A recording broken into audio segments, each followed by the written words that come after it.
రాష్ట్రంలో ఇందిరమ్మ ఇండ్ల పథకం విజయవంతంగా అమలవుతోందన్నారు మంత్రి పొంగులేటి శ్రీనివాసరెడ్డి. లబ్ధిదారులే నిర్మాణకర్తలన్నారు మంత్రి. బెంగళూరులో ఏఐసీసీ అధ్యక్షులు మల్లికార్జున ఖర్గేని పరామర్శించారు మంత్రి. ఈ సందర్భంగా ఇందిరమ్మ ఇండ్ల పథకం అమలు, చెల్లింపులు, లబ్ధిదారుల ఎంపిక విధానం, ఒక్కో ఇంటికి యూనిట్ కాస్ట్ వంటి అంశాలపై మంత్రిని అడిగి తెలుసుకున్నారు ఖర్గే. దేశంలో ఏ రాష్ట్రంలో లేని విధంగా తెలంగాణలోనే పేదలకు 5 లక్షలతో ఇందిరమ్మ ఇంటిని నిర్మించుకునే సదుపాయాన్ని కల్పించిందని ఖర్గేకు తెలిపారు మంత్రి. ఇండ్ల పథకాలలో కేంద్రం ఇస్తున్న నిధులతోనే అన్ని రాష్ట్రాలు సరిపెడుతున్నాయన్నారు. కానీ తెలంగాణలో పేదల సంక్షేమాన్ని దృష్టిలో పెట్టుకుని 5 లక్షలతో 400 చదరపు అడుగులు తగ్గకుండా ఇండ్లను లబ్ధిదారుడే నిర్మించుకునేలా పథకాన్ని రూపొందించామని ఖర్గేకు వివరించారు మంత్రి. గడిచిన 10 ఏళ్లలో పేదలు ఆశించిన మేరకు ఇండ్ల నిర్మాణాలు జరగలేదన్నారు మంత్రి. దీంతో ఇందిరమ్మ ఇండ్లకు డిమాండ్ అధికంగా ఉందని ఖర్గేకు వివరించారు పొంగులేటి.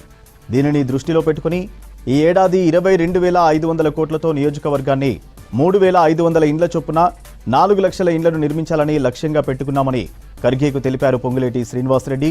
లబ్ధిదారుల ఎంపిక పూర్తి కాగా దాదాపు 2 లక్షలకు పైగా ఇండ్లు వివిధ నిర్మాణ దశల్లో ఉన్నాయని తెలిపారు.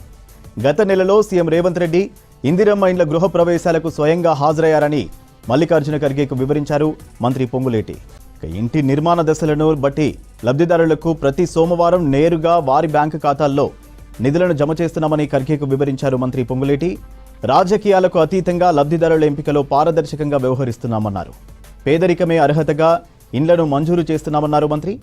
అడవులను నమ్ముకొని జీవించే చెంచులకు సైతం తొలిసారిగా ఇందిరమ్మ ఇండ్లను మంజూరు చేశామన్నారు మంత్రి.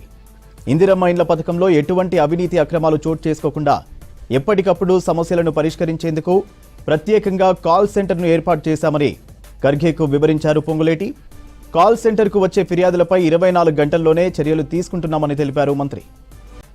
తెలంగాణలో ఇందిరమ్మ ఇండ్ల పథకం అమలు బాగుందన్నారు మల్లికార్జున ఖర్గే.